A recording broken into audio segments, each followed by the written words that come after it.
আসসালামু আলাইকুম, কি খবর?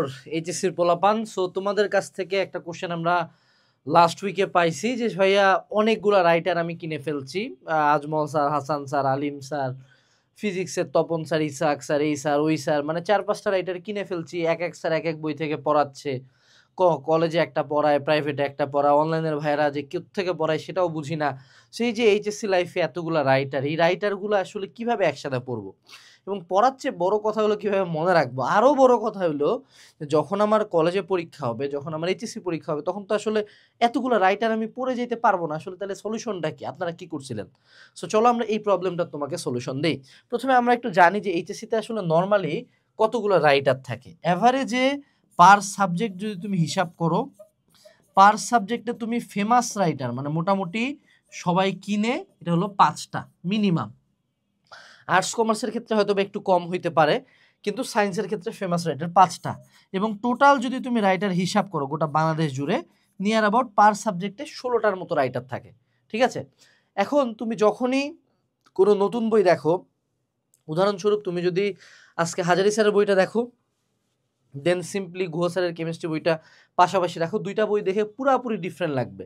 মানে কালার স্কিম থেকে শুরু করে, বইয়ের ফরম্যাটিং থেকে শুরু করে, বইয়ের কন্টেন্ট থেকে শুরু করে পুরাপুরি ডিফারেন্ট লাগবে। এখন তখন তোমার মনে হইতে পারে যে ভাই, এটা যদি পড়ছি তাহলে যদি গুহ স্যারের বই থেকে কোশ্চেন করে তাহলে কি করবে, এটাও তাহলে পড়তে হবে। তারপর তোমাকে আমি বিপ্লব স্যারের বই এনে দেবো, ওটা দেখে মনে হবে না ওটাও পড়তে হবে। লিঙ্কন স্যারের বই এনে দেখে তারপর মনে হচ্ছে না এটাও পড়তে হবে। সো এই ডিলেমাটা স্টুডেন্টদের মধ্যে কাজ করে যে ভাইয়া এতগুলো রাইটার মনে হয় সবই পড়তে হবে। এবং আমার একজন বন্ধু ছিল, সে ম্যাথের 8টার মতো রাইটার কিনছিল, বাট আলটিমেটলি তার রেজাল্টে কিন্তু এটা রিফ্লেক্টেড হয় না, উল্টা তার খারাপ রেজাল্ট হয়ে গেছে। সো আমি যে অনেকগুলো রাইটার পড়লেই ভালো রেজাল্ট করব, এটার কোনো সম্ভাবনা নাই। এখন আমি আসি প্রথম রিয়ালিটিতে। প্রথমত, you don't need that much writers. তোমাকে একটা যে কোনো সাবজেক্টের ক্ষেত্রে ম্যাক্সিমাম, আমি এটা একদম ম্যাক্স নাম্বার উল্লেখ করে দিই, তোমাকে এরপরে যে যা বলে বলুক প্রত্যেকটা মিথ্যা বলতেছে। ঠিক আছে? জাস্ট নিজের তার পার্সোনাল প্রফিট আছে তাই। আমিও যদি বলি আমিও মিথ্যা বলতেছি। ম্যাক্সিমাম 3টা রাইটার পড়বা। কয়টা? 3টা, যেই সাবজেক্টেরই হোক না কেন। এর চেয়ে অনেক কমে শেষ করা যায়, আমি ডিটেলসে যাচ্ছি প্রত্যেকটা সাবজেক্টের, বাট ম্যাক্সিমাম 3টা রাইটার পড়বা। এটা হলো 1 নাম্বার কথা। 2 নাম্বার যে কথাটা সেটা হলো 90% অফ দ্য সেম। দেখো, এই যে বইগুলা যে লেখা হয়, এই বইগুলা বিজনেস, প্রত্যেকটা বই বিজনেস, প্রত্যেকটা রাইটার একাধিক এডিশন আনে, এটাও হলো বিজনেস। দেখো, তোমরা একটা পণ্য, তোমাদের কাছ থেকে যত বেশি টাকা আমি খসাইতে পারবো, আমার সহ প্রত্যেকটা টিচারেরই লাভ। খুব সিম্পল হিসাব।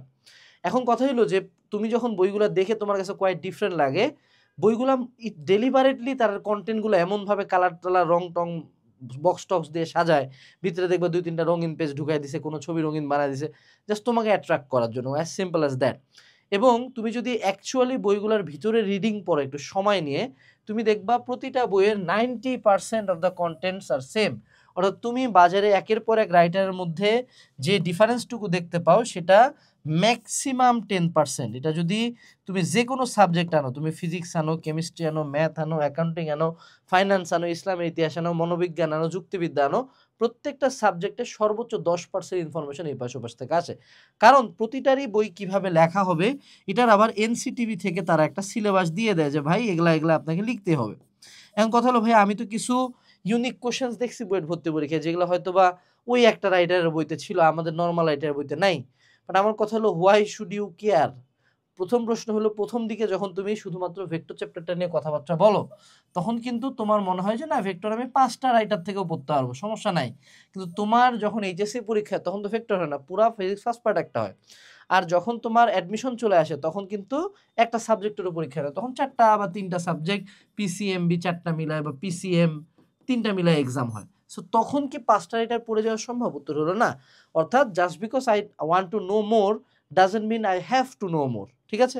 আচ্ছা, এখন আসি আমরা, so how many subjects do you really need? আমরা এখন আসি যে কতগুলো আসলে আমার সাবজেক্ট লাগবে, এটা একটু বোঝার চেষ্টা করি। প্রথমত আমরা একটা জিনিস করি, সেটা হলো মেইন রাইটার, মেইন বুক, এটাকে আমরা বলি মেইন বুক। প্রতিটা সাবজেক্টের ক্ষেত্রে নর্মালি চুজ করবা সব সময় পার সাবজেক্ট ফেমাস যে বইটা, মানে যেটা হলো একদম মানে দ্য কমন ওয়ান্স, ঠিক আছে, যেমন ধরো যে তোমার কাছে পার্সোনালি মনে হইতে পারে যে কবির স্যারের বইটা খুবই সুন্দর, কবির স্যারের বই একটা জেনারেশন পর্যন্ত যথেষ্ট অ্যাভেলেবল একটা বুক ছিল, হ্যাঁ, বাট রিসেন্ট টাইমসেও কিন্তু হাজারি স্যারের বইটা বেশি অ্যাভেলেবল। আমাদের আগে আবার আমরা 18 ব্যাচ, আমাদের আগে আগে আবার গুহ স্যারের বইটাও যথেষ্ট ফেমাস ছিল, বাট এখন কিন্তু আবারও মার্কেট স্ট্যান্ডার্ড হাজারি স্যারের দিকে আসছে।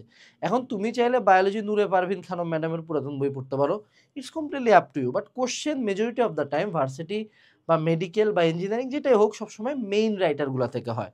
অর্থাৎ তোমাকে মেইন বুক এমন একটা জিনিস চুজ করতে হবে যেটা ফেমাস এবং পুরা কান্ট্রি ওয়াইড পড়া হচ্ছে। যেমন আমি যদি বেসিক বলি, ফিজিক্সের ইসাক স্যার, কেমিস্ট্রি হাজারি নাক স্যার, বায়োলজি সেকেন্ড পার্টের আজমল স্যার, বায়োলজি ফার্স্ট পার্টের হাসান স্যার, ম্যাথে ধরে নাও কেতাব স্যার। এখন তুমি প্রত্যেকটা যখনই আমরা রাইটারের নাম বলি, কমেন্ট সেকশনে কিছু মহাজ্ঞানী মহামেধাবী দেবতুল্য মেধা সম্পন্ন কিছু শিক্ষার্থী চলে আসে, কমেন্ট করবে যে ভাই আমার কলেজে তো এইটা পড়ায়, আমি এখন কি করব, আমার কোচিংয়ে তো এইটা পড়ায়, আমি এখন কি করব।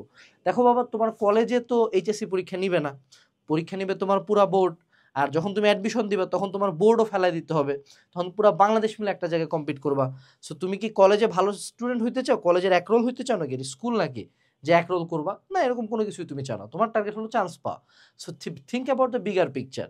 আজমল স্যার পড়তেছো তুমি, হয়তোবা কলেজে নূরে পারভিন খানম ম্যাডাম পড়াচ্ছে, মেঘনাথ সাহা পড়াচ্ছে, হু দ্য হেল কেয়ার্স, তুমি আজমল স্যার পড়বা, দেখবা তুমি অটোমেটিক্যালি সবই পারছো। মেজরিটি স্টুডেন্টরা এটা নিয়ে কান্দাকাটি করো কারণ তুমি ইনাফ পড়াশোনাই করো না।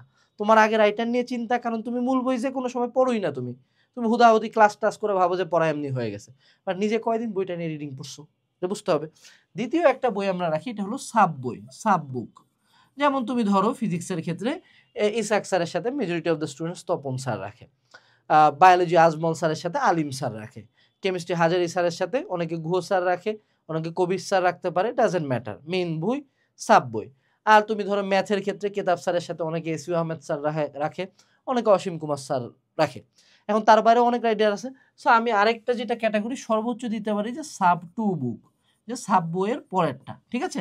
সো ধরো তুমি ফিজিক্সে ইসাক স্যার তপন স্যার, তারপরে তুমি চাইলে প্রামাণিক স্যার রাখতে পারো, তোফাজ্জল স্যার রাখতে পারো, এই অনেক রাইটার আছে। কেমিস্ট্রির ক্ষেত্রে তুমি লিঙ্কন স্যার রাখতে পারো, বিপ্লব স্যার রাখতে পারো, ম্যাথের ক্ষেত্রে তুমি সিস্টেক রাখতে পারো, রূপন্তী রাখতে পারো, এসিউ আহমেদ স্যার রাখতে পারো, বায়োলজির ক্ষেত্রে তুমি মেঘনাথ সাহারা স্যার রাখতে পারো, আজিবুর স্যার রাখতে পারো, ডাজেন্ট ম্যাটার, তোমার যেটা তুমি চুজ করবে সেটাই, ঠিক আছে। এখন আইসিটির ক্ষেত্রে আবার যদি চলে আসে, আইসিটির ক্ষেত্রে অসংখ্য রাইটার আছে। এখন তুমি চাইলে মেইন বই মাহবুবুর স্যার বানালে, মাহবুব স্যার মোটামুটি ফেমাস, বোর্ড বইটা একদম অকার্যকর, কিন্তু মাহবুব স্যারের বইটা মেজরিটি মানুষজন পড়ে, তুমি সাথে সাব বই হিসেবে মুজিবুর স্যার রাখলা। আইসিটির জন্য তো 3টা রাইটার পড়ার কোনো দরকার নেই। আচ্ছা, সো আমরা জানলাম যে কয়টা রাইটার রাখবো, মেইন বই, সাব টু বই। এখন কথা হলো এই বইগুলোকে কেন আমরা, মানে এগুলোতে আসলে পড়ার ডিফারেন্সটা কোথায়? আমি মেইন বইয়ের মানে একদম লাইন বাই লাইন পড়বো, মানে প্রত্যেকটা ম্যাথ করব, প্রত্যেকটা লাইন পড়বো, প্রত্যেকটা এমসিকিউ করব, কোনো একটা সিঙ্গেল ইনফরমেশন বাদ দিব না। দেন এই যে এখানে পরবর্তীতে একটা লাইন দেওয়া আছে, read after reading the other book. অর্থাৎ তুমি যখন মেইন বই পড়ছো, তোমাকে সাব বই পড়তে হবে কখন? আমরা ভুল যেটা করি, তুমি মেইন বই পড়ার 1 সপ্তাহ পরে যখন সাব বই ওপেন করবা, ওখানেও তুমি বেশ কিছু মনে হবে যে এই লাইনগুলো ইম্পর্টেন্ট, বাট তুমি যদি মেইন বইটা রিডিং পড়ার পরে সাব বইটা সাথে সাথে রিডিং পড়ো, তুমি খুঁজে খুঁজে, ওই যে বললাম না 90% সেম, এবং অন্য রাইটারটাতে যে 10% ইনফরমেশন বা 10% যে নতুন ম্যাথগুলো আছে, এগুলো তুমি তখন আইডেন্টিফাই করতে পারবা। সো তুমি তখন সাব বই থেকে কি কি পড়বা বলো দেখি? শুধুমাত্র এই 10% এক্সট্রা ইনফরমেশনগুলা, এগুলা জাস্ট ওখানে মার্ক করে ফেলবা, দ্যাটস ইট। এবং সাব টু বুককে ওটার পরে যদি তুমি রিডিং পড়ো, but if I am being straight out honest, তুমি যদি 2টা রাইটার পড়ো, তোমার বাংলাদেশের 99% পরীক্ষায় জীবনে তুমি আটকাবা না, মানে চালায় পার হও, ঠিক আছে। বাট 2টা রাইটার তোমাকে কামের এবং জাতের মোটামুটি যেগুলো সবাই পড়তেছে, মানে ন্যাশনালি যারা যেগুলো সবাই পড়তেছে, সেগুলো পড়লে মোর দেন ইনাফ ফর ইউ। আরেকটা যেটা টেকনিক আমি ইউজ করতাম, ধরো ফিজিক্সের প্রত্যেকটা রাইটারই কিছু না কিছু ডিফারেন্ট ম্যাথ থাকবে, ম্যাথের প্রত্যেকটা রাইটারই কিছু না কিছু ডিফারেন্ট ম্যাথ থাকবে। এখন আমি কি প্রত্যেকটা রাইটার কিনে ম্যাথ করব? এখন ওই বইয়ের মধ্যে তো সলিউশন নাই, খালি ম্যাথ দেওয়া আছে, তাহলে কি করব? সেক্ষেত্রে আমি 2টা বই করতাম, আমি হলো গাণিতিক পদার্থবিজ্ঞান করতাম, এটা তুমি যে কোনো পাবলিকেশন কিনতে পারো। আর তুমি কিনতে পারো হলো গাণিতিক রসায়ন, কেমিস্ট্রির ম্যাথগুলোর জন্য। তুমি হইলো গিয়া ম্যাথের জন্য আসলে লাগে না, ম্যাথ কেতাব স্যার পড়লে মোর দেন ইনাফ হয়ে যায়, একদম মানে টু মাচ হয়ে যায়, ঠিক আছে। সো এই বইগুলো থেকে তুমি বাজারে যতগুলো রাইটার আছে সবগুলো রাইটারের সলিউশন পাবা।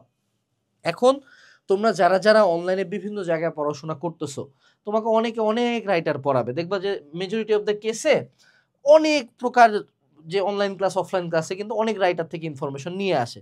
তুমি যেটা করবা এখন থেকে সেটা হলো যে make a complete solution material. এটা খুব বড় একটা মজার জিনিস, এটা আমি তোমাকে, এটা আমি মনে রাখতাম, আমি আমার বইগুলোর নাম দিয়েছিলাম, আমি অন্যান্য ভিডিওতে বলছি, সেটা হলো প্রেগনেন্ট বই। হ্যাঁ, প্রেগনেন্ট বই মানে কি রে ভাই, এটা কি বাজে কথা বলছেন ভাই, বই আবার প্রেগনেন্ট হয় নাকি? আমি বুঝাই বলি একটু তোমাকে।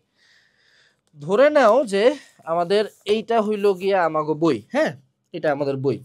তো এই বইতে তোমার ইনফরমেশন আছে, তুমি দাগাইছো সব ঠিক আছে। এখন ধরো আমি আরো একটা রাইটার পাইলাম, ওটার কিছু ইনফরমেশন আমার পছন্দ হয়েছে। আবার ধরো তুমি কোনো একটা ক্লাস করতেছো, সেটার কিছু ইনফরমেশন তোমার পছন্দ হয়েছে। প্রতিবারই আবার ধরো স্যার একটা ম্যাথ করেছে, এই ম্যাথটা খুব সুন্দর লাগছে। অনলাইনে কোনো একটা ক্লাস করছে, সেটা ডিফারেন্ট লাগছে। সো প্রতিবারই বিভিন্ন নতুন জিনিসপাতি পাবা। আমি যেটা করতাম, প্রত্যেকটা বইয়ের চ্যাপ্টারের মাঝখানে আমি বিভিন্ন কাগজ কাটে কাটে আঠা দিয়ে লাগাই দিতাম, স্টেপলার করে কাগজ লাগাই দিতাম, অন্য বই থেকে পেজের অংশ কাটে ফটোকপি করে লাগাই দিতাম, পুরা বই অন্য একটা বই ছিঁড়ে পেজ আনা লাগাই দিতাম। আলটিমেটলি এটা আমার লক্ষ্য ছিল যে আমি যখন পরীক্ষার আগের রাতে পড়বো, তখন যাতে আমি ওয়ান সোর্স থেকে পড়তে পারি।